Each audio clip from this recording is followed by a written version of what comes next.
All right, so this is my first video doing this, and I'm going to be reviewing my own personal Focus ST. Kind of how I'm taking this channel is I'll be doing performance car reviews or enthusiast modified car reviews, so it's not going to be really stock. However, this thing's mostly stock. So if we come over here and just take a look at it, you'll see that I got a dent right here. It's a daily driver. I'll be getting better wheels soon, kind of just prettying it up, doing some of the maintenance it needs. With the leaking shock, and I'll get more into that later in the video. It's got a leaking shock and some things I want to do to it, make it a little bit better. But otherwise, I love this car so much. I've had so much fun with it. The turbo is awesome to have. It's my first turboed car. It's an awesome car to have, and I am so lucky to be driving it. I love it so much. It is awesome. But we're gonna get into it. I'm gonna explain. This is my first video. Bear with me. I'll get better. That's the hope, at least. But we're gonna get into it, drive it, and I'm just gonna go over some things, explain some things a little bit more. But yeah, let's do this.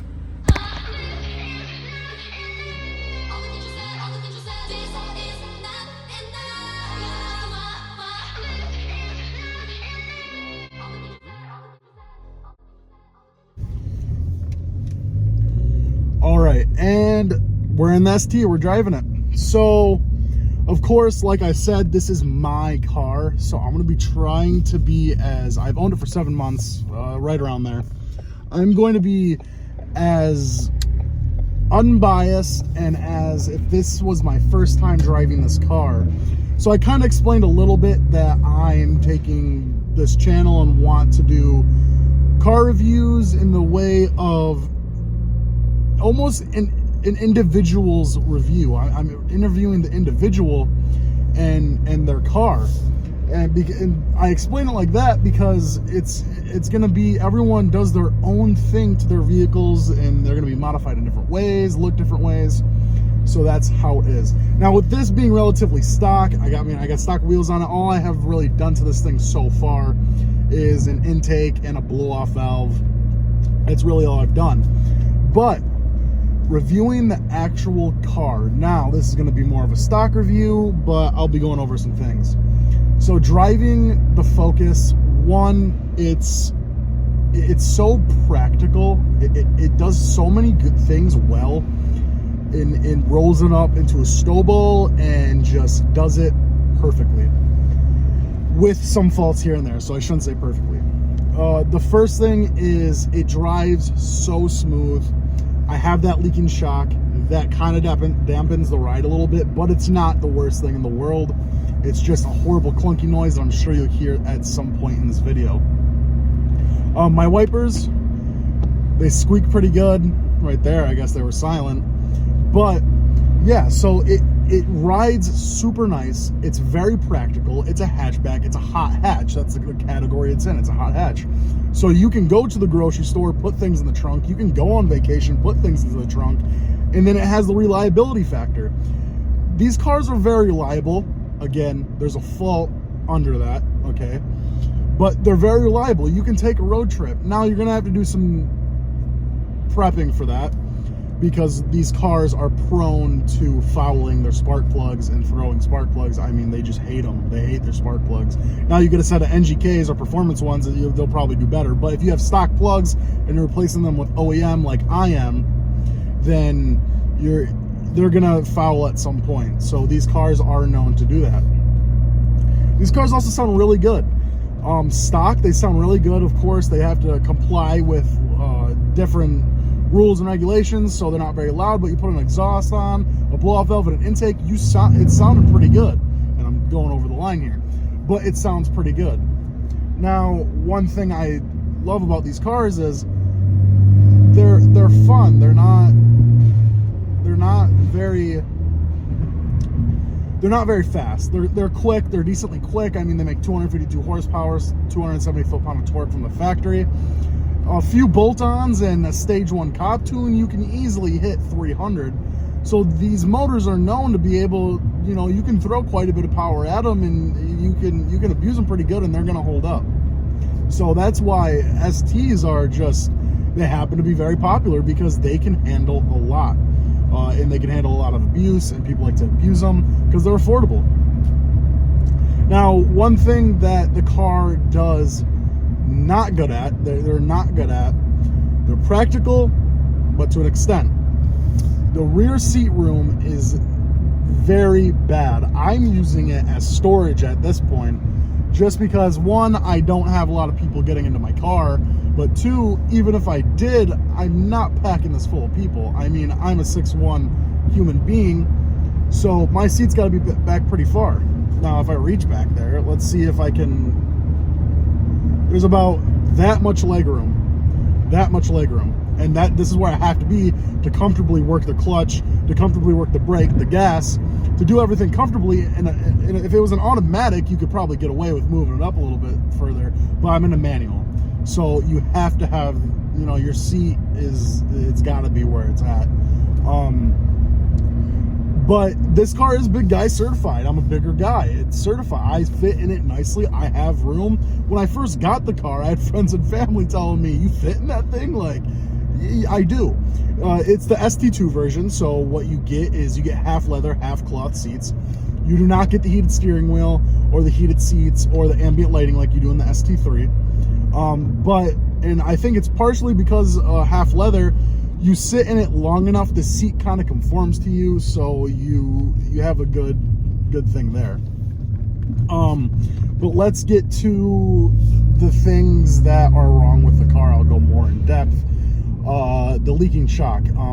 I believe it's leaking. I haven't really looked at it, but that's what I'm assuming. It's definitely a shock back there. It just clunks. It doesn't make the ride quality completely bad, but you can feel it. You can notice it. But it's still, you can still go on a road trip and be comfortable. One thing that I've had people praise this car about, and one thing that I love about this car, is that it shifts very smoothly. I mean, it shifts like butter. It's a hot knife through butter with shifting, and I love it. It feels so good and satisfying, and you feel like you're really doing something when you shift the car. It's awesome, and it's almost relaxing, which is weird to say. I mean, it's almost relaxing. Another thing that's awesome about this car is that the clutch is light enough to not give your calves a workout, but it's also heavy enough that you can feel a grab point. Now, the only reason I bring that up is because I owned a 04 SVT hatchback Focus before this, and that clutch was just so light that you couldn't feel the grabbing point. It was very subtle. Now, that's kind of how it is with Getrag transmissions in general, I believe. I don't know too much about them, but I do know that your Focus tended to have a very light clutch. And so from the manual cars I've driven, this one happens to be a very happy medium, and I personally love it. It's awesome. So, I mean, affordability factor. These cars, brand new, I think were right around $24,000 MSRP. That's me remembering what I might have saw on the line. However, you can pick these, an ST2 up, you can find them in the $12,000 to $14,000 range. All right, so we will do a little pull right here. I don't want to do too much because the car,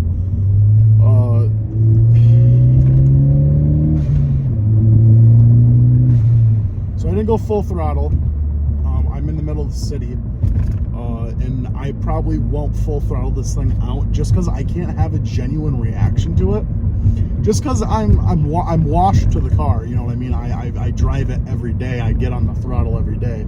I mean, that's just what you do when you own a performance car. But yeah, I would totally, like, the affordability factor is out of this world. I mean, you can pick these up for 12 to 14K all day.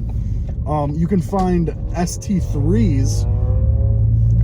You can find ST3s. My phone's at low battery. You can find ST3s for, like, I've seen them as low as 13, but they're usually in that $15,000 to $18,000 range. So they're very affordable. This one was higher mileage, but so I got it on the lower end of the ST2 price range. And then you can find the ST1s for anywhere between, I mean, I've seen them as low as $8,000 ready to drive, and as high as 12. So they really do have their own price ranges, and you know, other things factor in what's done to the car, the mileage, stuff like that. But they're affordable cars through and through. This Dodge guy won't let me through. All right, there we go. See, and that's another thing, is if you need to speed up and get through traffic, you can do that. That's just one thing that I love about the car.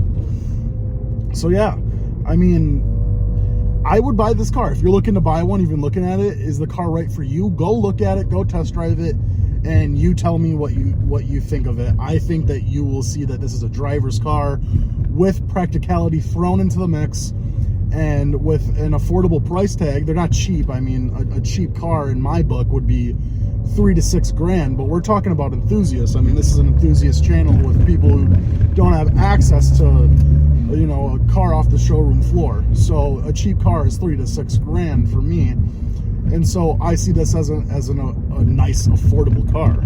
It's not cheap, but it's affordable. So I personally think if you want an ST, you should go and look at it. You won't regret it. Now, you have other hot hatches that rival this car and do a really good job at giving this car a run for its money. The one being a Speed 3. A Mazda Speed 3 gave this car a run for its money. Now, they stopped production in 2013. This car started production in 2013. This is a 2016. However, that 2013 model year of Focus ST going up against that Speed 3, the Speed 3 was able to keep up real good. Or rather, I should say the ST was able to keep up real good. Just because the Speed 3 was faster, it was quicker. Those made a slightly bit of more power, 280 horsepower, and I believe right around the same amount of torque that the STs make. I don't know those numbers for sure. But yeah, these cars are awesome. I'm driving it here, and again, I'm going to say, I'm trying to be unbiased and trying to be like a newcomer. I love the way this car drives. I mean, even driving through construction here at lower speeds, I can feel that this car really sticks to the road. And driving it earlier today, I did go on back roads, and the car does stick to the road. But some things I don't like about it. Some things I don't like about this car is the plastic. There's plastic, you could press on it and it squeaks, the thing up here. It's just kind of cheaply made. Not entirely, but there's a lot of plastics in here. Now, this was supposed to be a driver's car, an affordable driver's car that was also practical. That's why. So I'm not really bashing it. I'm just saying that, you know, they got cloth right here on the door sills. It's all plastic right here, and it's squeaky plastic. So it's not like it's like real good quality plastic. Another thing I don't like about it is that it does follow the plugs a lot. I've went through about 3 sets of plugs since I've owned it in the 7 months I've owned it. That's something that's going to happen. Whether it happens more or less to your ST or to an ST that you're going to be getting, it's just something these cars do. They're known.